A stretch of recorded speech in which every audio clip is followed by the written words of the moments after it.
আসসালামু আলাইকুম। এটিএন বাংলা সংবাদে সবাইকে স্বাগত জানাচ্ছি সীমা খান। নোবেল জয়ী অধ্যাপক ডক্টর মোহাম্মদ ইউনূসকে প্রধান উপদেষ্টা করে অন্তর্বর্তীকালীন সরকার গঠনের রূপরেখা দিয়েছে বৈষম্য বিরোধী ছাত্র আন্দোলন। মঙ্গলবার ভোর 4টার পর ফেসবুকে দেয়া ভিডিও বার্তায় এ ঘোষণা দেন আন্দোলনের সমন্বয়করা। ভিডিও বার্তায় সমন্বয়ক নাহিদ ইসলাম বলেন, অন্তর্বর্তীকালীন সরকার গঠনের রূপরেখা দিতে 24 ঘণ্টা সময় নেওয়া হয়েছিল, কিন্তু জরুরি পরিস্থিতি বিবেচনায় রাতেই রূপরেখা ঘোষণা করা হলো। সম্মিলিতভাবে সিদ্ধান্ত নেওয়া হয়েছে ডক্টর মোহাম্মদ ইউনূসকে প্রধান উপদেষ্টা করে ছাত্র নাগরিক অভ্যুত্থানের অন্তর্বর্তীকালীন সরকার গঠন করা হবে। তার সঙ্গে কথা বলে এ সিদ্ধান্ত নেওয়া হয়েছে। তিনি দায়িত্ব নিতে সম্মত হয়েছেন। অন্তর্বর্তীকালীন সরকারের বাকি সদস্যদের নামও সকালের মধ্যে ঘোষণা করা হবে বলে জানান নাহিদ। এছাড়া আজ সকালের মধ্যে সরকার গঠনের প্রক্রিয়া শুরু করার তাগিদ দেন তিনি। প্রিয় মুক্তিকামী ছাত্র জনতা, আমরা দেখতে পাচ্ছি যে আমাদের এই অভ্যুত্থান এবং বিপ্লবের পরেই দেশে অরাজকতা, নাশকতা করছে ফ্যাসিস্ট এবং তাদের দোসররা। আমরা দেখতে পাচ্ছি যে বিভিন্ন জায়গায় এখন গোলাগুলি চলছে, মন্দিরে হামলা হচ্ছে এবং নাশকতা ও লুটপাট করছে। আমরা মনে করি আমাদের যে ছাত্র নাগরিকদের অভ্যুত্থান তাকে নস্যাৎ করার জন্যই পরিকল্পিতভাবে এই ধরনের ঘটনা হচ্ছে। আমরা মুক্তিকামী ছাত্র জনতাকে সজাগ এবং সতর্ক থাকতে আহ্বান জানাচ্ছি এবং আমাদের যে অন্তর্বর্তীকালীন সরকার, আমরা সেই সরকারের যে প্রস্তাবনা 24 ঘন্টার সময় নিয়েছিলাম, জরুরি পরিস্থিতি মোতাবেক আমরা এখনই তার একটি রূপরেখা ঘোষণা করছি। আমরা সিদ্ধান্ত নিয়েছি যে সর্বজন গ্রহণযোগ্য আন্তর্জাতিক খ্যাতিসম্পন্ন নোবেল পুরস্কার বিজয়ী ডক্টর মোহাম্মদ ইউনূসকে প্রধান উপদেষ্টা করে অন্তর্বর্তীকালীন সরকার গঠন করা হবে এবং ডক্টর মোহাম্মদ ইউনূসের সাথেও আমাদের কথা হয়েছে। তিনি ছাত্র জনতার আহ্বানে বাংলাদেশকে রক্ষা করতে এই গুরু দায়িত্ব নিতে সম্মত হয়েছে। আমরা সকালের মধ্যেই আমরা এই সরকার গঠনের প্রক্রিয়া দেখতে চাই। রাষ্ট্রপতির কাছে আহ্বান থাকবে যে দ্রুত সময়ের মধ্যে ডক্টর মোহাম্মদ ইউনূসকে প্রধান উপদেষ্টা করে অন্তর্বর্তীকালীন সরকার গঠন করা হোক এবং এই অন্তর্বর্তীকালীন সরকারের বাকি সদস্যদের নামও আমরা সকালের মধ্যে ঘোষণা করব। প্রিয় বন্ধুগণ, দেশে যে অরাজকতা চলছে, মানুষের জীবনের নিরাপত্তাহীনতা চলছে, সেজন্য আমরা রাষ্ট্রপতির কাছে আহ্বান জানাচ্ছি দেশে আইন শৃঙ্খলা পরিবেশ ফিরিয়ে আনার জন্য দ্রুত সময়ের মধ্যে কার্যকর ব্যবস্থা নিতে হবে এবং আইন শৃঙ্খলা বাহিনীকে সহযোগিতা করার জন্য মুক্তিকামী ছাত্র জনতাও রাজপথে থাকবে এবং অন্তর্বর্তীকালীন সরকার গঠন না হওয়া পর্যন্ত মুক্তিকামী ছাত্র জনতাকে রাজপথে থেকে তাদের যে অভ্যুত্থান, সেই অভ্যুত্থানকে রক্ষা করতে হবে। প্রিয় বন্ধুগণ, আমরা রক্ত দিয়েছি, শহীদ হয়েছি। আমাদের যেই প্রতিশ্রুতি একটি নতুন বাংলাদেশ গঠন করার জন্য, সেটিকে আমাদের অবশ্যই বাস্তবায়ন করতে হবে এবং অবশ্যই ছাত্র জনতার প্রস্তাবিত সরকার বাদে কোনো ধরনের সরকার কিন্তু মেনে নেওয়া হবে না। আমরা বলেছি কোনো ধরনের সেনাশাসিত সরকার অথবা সেনা সমর্থিত সরকার অথবা এই ফ্যাসিস্টদের দোসরদের কোনো বি টিম সরকার কিন্তু আমরা মেনে নিব না। কোনো গণবিরোধী সরকারকে মেনে নেওয়া হবে না। ছাত্র জনতার অভ্যুত্থানকারী যে প্রস্তাবিত সরকার, অন্তর্বর্তীকালীন সরকার, যেটা আমরা সিদ্ধান্ত উপনীত হয়েছি ডক্টর মোহাম্মদ ইউনূসকে প্রধান উপদেষ্টা করে এই সরকার গঠন করা হবে, সেই সরকারকেই বাস্তবায়ন করতে হবে অবিলম্বে। আগামীকাল সকাল থেকে সকলকে আহ্বান জানাচ্ছি রাজপথে থাকার জন্য এবং আমাদের যেই সাম্প্রদায়িক সম্প্রীতি এবং রাষ্ট্রীয় সম্পদ রক্ষা কমিটির ঘোষণা হয়েছে বৈষম্য বিরোধী ছাত্র আন্দোলনের নেতৃত্বে, সকল পাড়ায় পাড়ায় এলাকায় এলাকায় সেই কমিটি পাহারায় থাকবে। আমাদের সংখ্যালঘু কমিউনিটিকে আমাদের রক্ষা করতে হবে, রাষ্ট্রীয় সম্পদ এবং এই দেশকে রক্ষা করতে হবে আমাদের। প্রধানমন্ত্রী পদ থেকে শেখ হাসিনা ইস্তফা দেওয়ার পর বাংলাদেশ মুক্ত হয়েছে বলে মন্তব্য করেছেন নোবেল জয়ী ডক্টর মোহাম্মদ ইউনূস। তিনি বলেছেন, দেশ জুড়ে মানুষ উদযাপন করছে, তারা যেন দ্বিতীয় স্বাধীনতা পেয়েছে। ভারতীয় সংবাদ মাধ্যম দ্য প্রিন্টের সঙ্গে সোমবার এক আলাপচারিতায় এসব কথা বলেন ডক্টর ইউনূস। তিনি বলেন, শেখ হাসিনা যতদিন ক্ষমতায় ছিলেন ততদিন আমাদের দেশ দখলকৃত ছিল। তিনি দখলদার শক্তি একজন স্বৈরশাসক জেনারেলের মতো আচরণ করছিলেন, সবকিছু নিয়ন্ত্রণ করছিলেন। আজ বাংলাদেশের সব মানুষ নিজেদের স্বাধীন মনে করছে, এটা বাংলাদেশের মানুষের জন্য দ্বিতীয় স্বাধীনতার মতো মন্তব্য করেন ইউনূস। আলাপচারিতায় সক্রিয় রাজনীতিতে যুক্ত থাকার কথা উড়িয়ে দিয়ে ডক্টর ইউনূস বলেন, রাজনীতিতে যুক্ত হওয়ার মতো মানুষ আমি না।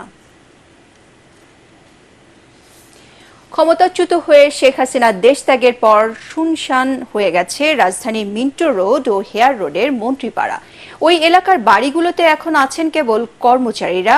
মিনিস্টার অ্যাপার্টমেন্টগুলোতে গিয়েও পাওয়া যায়নি কাউকে।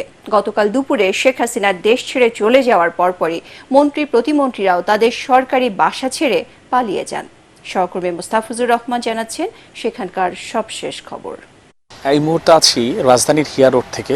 ঠিক আমার পেছনে যে বাসভবনটি, এটি স্বাস্থ্যমন্ত্রী ডক্টর সামন্তলাল সেনের, এবং আশপাশে যে এরিয়াতে আমরা এসেছি এখানে সবকিছু আসলে এটি হচ্ছে হিয়া রোডের মন্ত্রীপাড়া।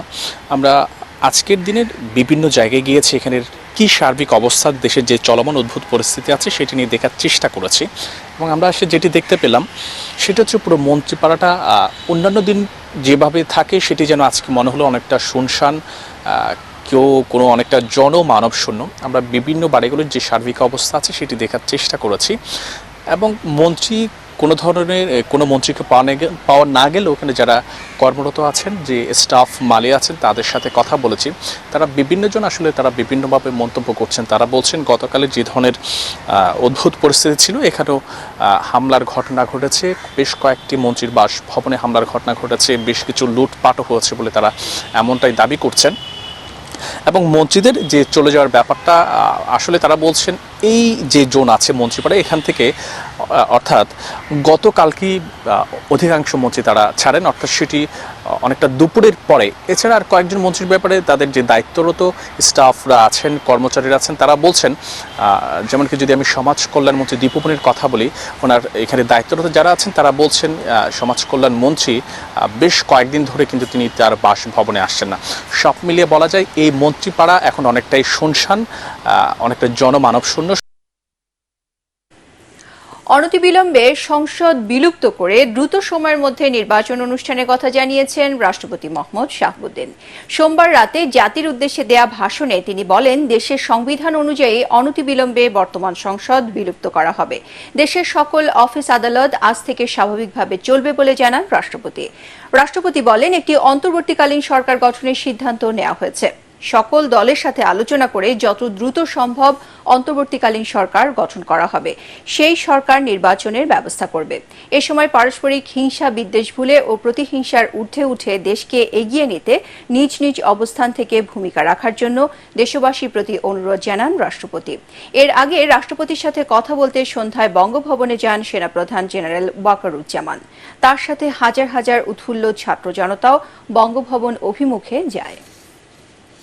গণপ্রজাতন্ত্রী বাংলাদেশের সংবিধান অনুযায়ী অনতি বিলম্বে বর্তমান সংসদ বিলুপ্ত করা হবে। প্রিয় দেশবাসী, আসুন আমরা দেশকে বাঁচাতে একযোগে কাজ করি। পারস্পরিক হিংসা বিদ্বেষ ভুলে ও প্রতিহিংসার ঊর্ধ্বে উঠে দেশকে এগিয়ে নিতে নিজ নিজ অবস্থান থেকে ভূমিকা রাখার জন্য আমি বিনয়ের সাথে আপনাদের প্রতি অনুরোধ করছি। শেখ হাসিনার পদত্যাগ ও দেশ ত্যাগের পর বাংলাদেশে অন্তর্বর্তীকালীন সরকার গঠনের ঘোষণাকে স্বাগত জানিয়েছে মার্কিন যুক্তরাষ্ট্র। দেশটির পররাষ্ট্র দপ্তরের মুখপাত্র ম্যাথিউ মিলার জানিয়েছেন, যুক্তরাষ্ট্র যে কোনো পরিস্থিতিতে বাংলাদেশের জনগণের সাথে থাকবে। সহিংসতা, লুটতরাজ ও হানাহানি পরিহার করে সব পক্ষকে শান্ত থাকতেও অনুরোধ জানান মিলার। এছাড়াও বাংলাদেশের মানবাধিকার লঙ্ঘন এবং হতাহতের ঘটনায় গভীর দুঃখ প্রকাশ করেছে যুক্তরাষ্ট্র। As I made clear, what we are calling for today is an end to the violence and for accountability. Now, as to what accountability looks like, that's something that should take place under Bangladeshi law. Obviously, anyone responsible for acts of violence, acts that break the law, should be held accountable for them. As it relates to the interim government, as I made clear in my opening remarks, we think that it's important that we focus on the Bangladeshi people's democratic aspirations and see a path to democratic governance. Does America support Bangladesh military to install a caretaker government? We want to see the Bangladeshi people decide the future of the Bangladeshi government. এদিকে বিএনপির senior vice president Tarique Rahman সামাজিক যোগাযোগ মাধ্যমে দেয়া এক video বার্তায় দেশবাসীকে শান্ত থাকার আহ্বান জানিয়েছেন। সব ধরনের সহিংসতা বাদ দিয়ে শান্ত থেকে বিজয় উৎসব করার কথা বলেন তিনি। সকল ধরনের সংঘাত এড়িয়ে যাওয়ার আহ্বান করে তিনি বলেন, দেশের কোনো সংখ্যালঘু মানুষ যাতে আক্রান্ত না হন তা নিশ্চিত করা বিএনপি নেতাকর্মী সহ সবার দায়িত্ব। বিসমিল্লাহির রহমানির রহিম। প্রিয় দেশবাসী, আসসালামু আলাইকুম। বিনা ভোটে ক্ষমতায় থাকার জন্য খুনি হাসিনা গত 15 বছরে হাজারো মানুষকে গুম, খুন, অপহরণ করেছে। হামলা চালিয়ে মিথ্যে মামলা দিয়ে লক্ষ লক্ষ মানুষকে করেছে ঘরছাড়া। রাজনৈতিক উদ্দেশ্য প্রণোদিত মামলায় হাজার হাজার মানুষকে বছরের পর বছর ধরে কারাগারেই জীবনের সোনালী সময়গুলো কাটাতে বাধ্য করেছে। খুনি হাসিনার অত্যাচার, নির্যাতনে, নিপীড়নে দেশের গণতান্ত্রিকামী মানুষ ক্ষুব্ধ, বিক্ষুব্ধ এবং এ কারণেই গণ আন্দোলনের মুখে খুনি হাসিনা পালানোর পর নির্যাতিত নিপীড়িতদের কারো কারো হয়তো আচরণে হয়তোবা ক্ষোভের মারাত্মক বহিঃপ্রকাশ ঘটেছে।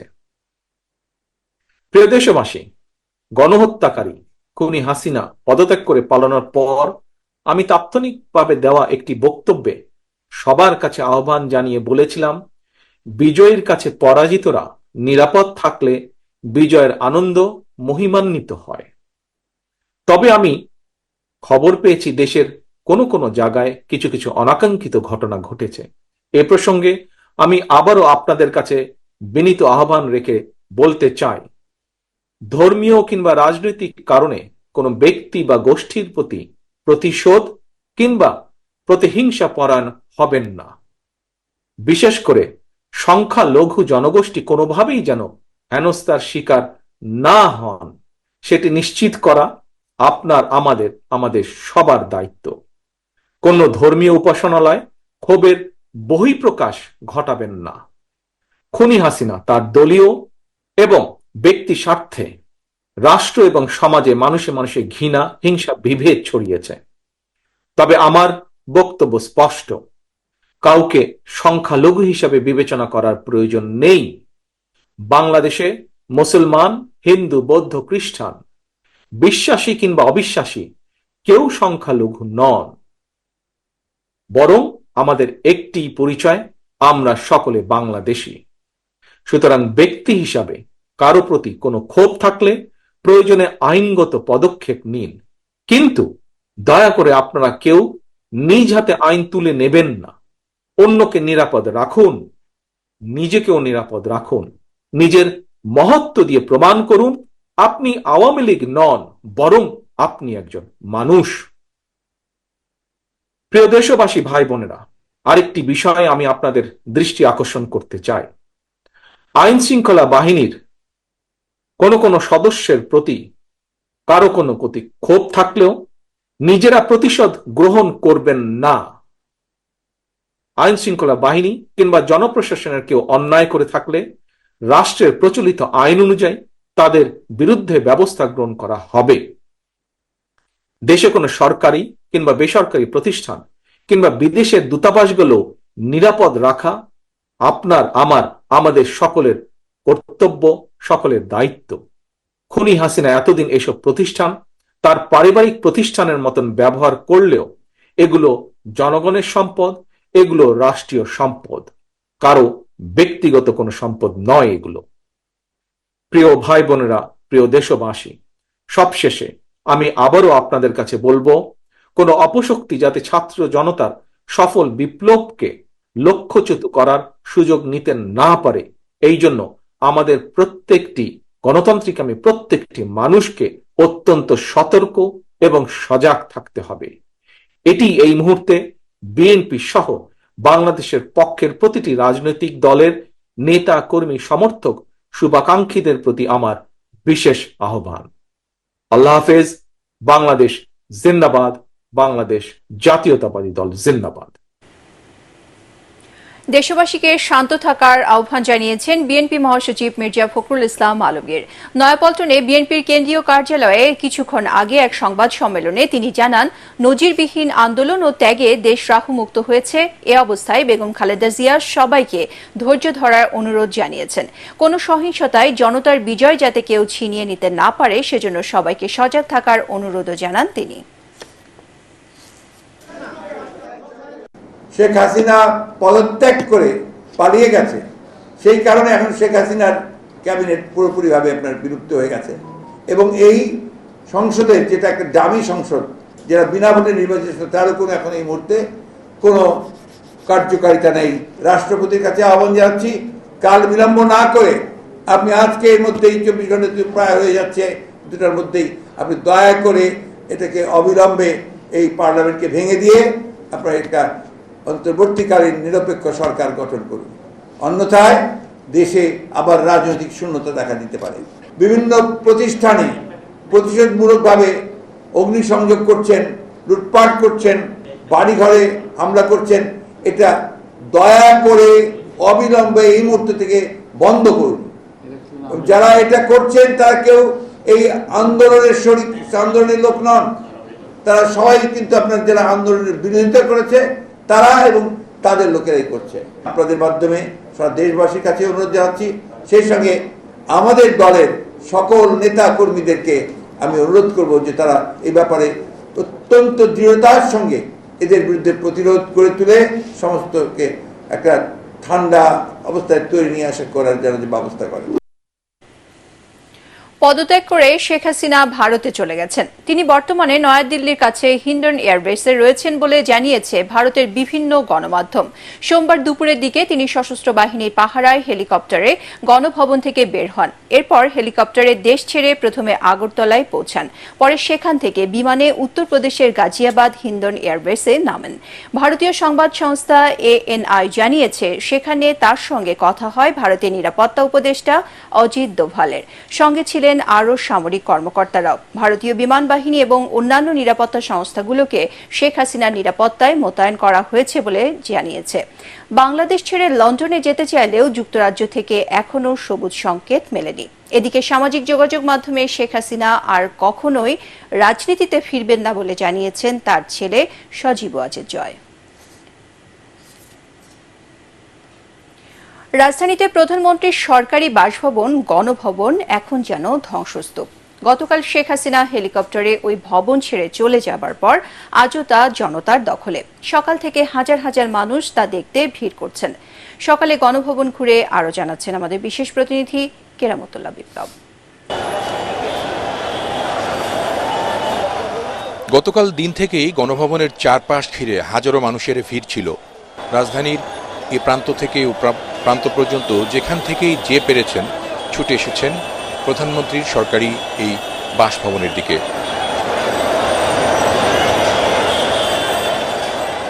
এক পর্যায়ে বিকেলের দিকে এই ভবন ঘিরে চারপাশে লাখো মানুষ অবস্থান নেন।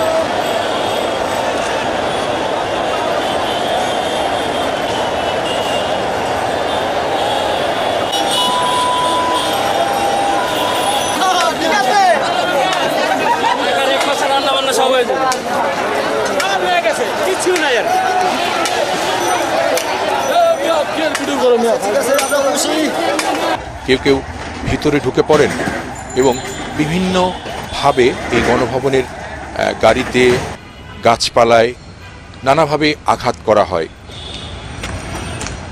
আপনারা দেখতে পাচ্ছেন যে একটি গাড়ি পড়ে আছে গণভবন চত্বরে এবং এই গাড়িটি পুড়িয়ে দেওয়া হচ্ছে। বিভিন্নভাবে গণভবনের দেয়ালে নানা রকমের গ্রাফিতি করেছে কেউ কেউ। গণভবনের চারদিকে এখনও ছড়িয়ে আছে নানা রকমের ধ্বংসস্তূপ।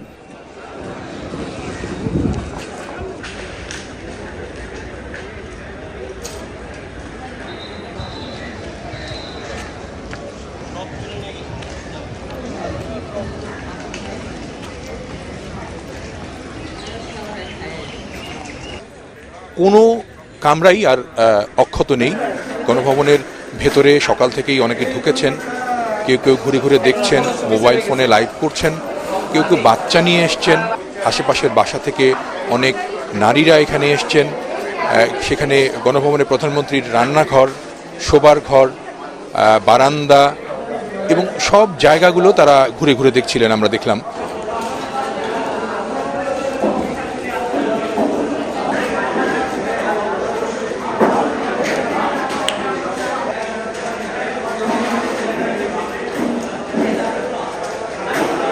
এবং একই সাথে গণভবনের যে পুকুরটি ছিল সেই পুকুরেও কিন্তু অনেকে নেমে পড়েছেন, আনন্দে সেই পুকুরে কেউ কেউ গোসল করছেন।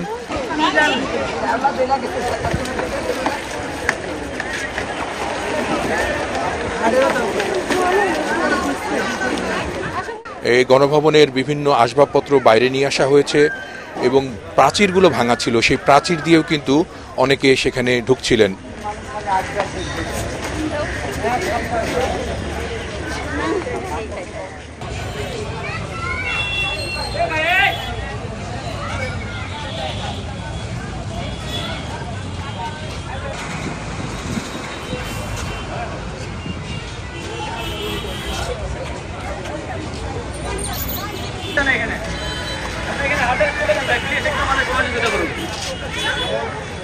এক পর্যায়ে সেখানে আইনশৃঙ্খলা বাহিনীর কর্মকর্তারা চলে যান, কয়েকজন সদস্য দাঁড়িয়েছিলেন এবং আপনারা দেখতে পাচ্ছেন যে গণভবনের খবর কভার করার জন্য কয়েকটি গাড়ি সেখানে গিয়েছিল বিকেলে, সেই গাড়িগুলো ভাঙচুর করা হয়েছে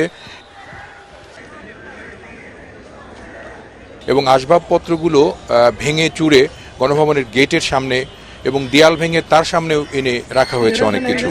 তো এই পরিস্থিতি দেখে আসলে বোঝার উপায় নেই যে এটি রাষ্ট্রের সর্বোচ্চ কারো বাসভবন।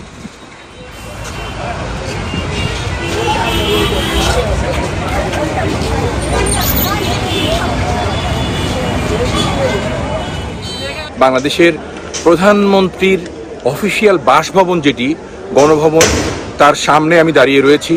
আমার পেছনে দুপাশে এদিক ওদিক দিয়ে হাজার হাজার মানুষ আসছেন, তারা গণভবনের আজকের অবস্থাটা কি সেটি দেখার জন্য আসছেন।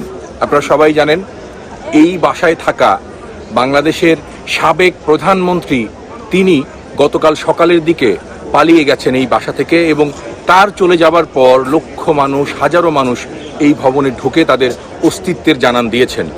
গণভবনের এরকমের চিত্র কিংবা বাংলাদেশের সরকার প্রধানের বাসভবনের এরকমের চিত্র এর আগে দেশের মানুষ আর দেখেননি। বোধ করি ভবিষ্যতেও আর দেখার মতো পরিস্থিতি তৈরি হবে না। তবে এই যে ঘটনা প্রবাহ এবং গণভবনের এই যে চিত্র, সেটি বাংলাদেশের জন্য একটি ইতিহাস হয়েই রয়ে গেল। কেরামতুল্লাহ বিপ্লব, ATN বাংলা, গণভবন, ঢাকা। ঝালকাঠি 2 আসনের সংসদ সদস্য, সাবেক মন্ত্রী ও আওয়ামী লীগ নেতা আমির হোসেন আমর ঝালকাঠির বাসভবন থেকে বিদেশি মুদ্রা সহ প্রায় 5 কোটি টাকা উদ্ধার করেছে সেনাবাহিনী ও পুলিশ। পুলিশ জানায় রাত 12:30টার দিকে ঝালকাঠি শহরের রোনালসে রোডের আমির হোসেন আমর বাসভবনে অগ্নিসংযোগ করে বিক্ষুব্ধ জনতা। খবর পেয়ে আগুন নেভাতে এসে ফায়ার সার্ভিসের সদস্যরা লাগেজ ভর্তি এই ডলার দেখতে পান। পরে বিষয়টি সেনাবাহিনী ও পুলিশকে জানালে তারা এসে লাগেজ ভর্তি এসব টাকা উদ্ধার করেন। এর মধ্যে থেকে একটি লাগেজে অক্ষত 1 কোটি এবং অপর লাগেজগুলো থেকে গণনা করে আংশিক পোড়া 2,77,00,000 টাকা উদ্ধার করা হয়। এছাড়া ডলার, ইউরো সহ বিভিন্ন দেশের আরও প্রায় 1 কোটি টাকা মূল্যমানের মুদ্রাও উদ্ধার করা হয়েছে বলে জানায় পুলিশ। পরবর্তী সংবাদ দেখার আমন্ত্রণ জানিয়ে এখনকার মতো শেষ করছি। ATN বাংলা সংবাদ ইউটিউবে দেখতে ব্রাউজ করুন youtube.com/ATN বাংলা নিউজ। ধন্যবাদ সবাইকে।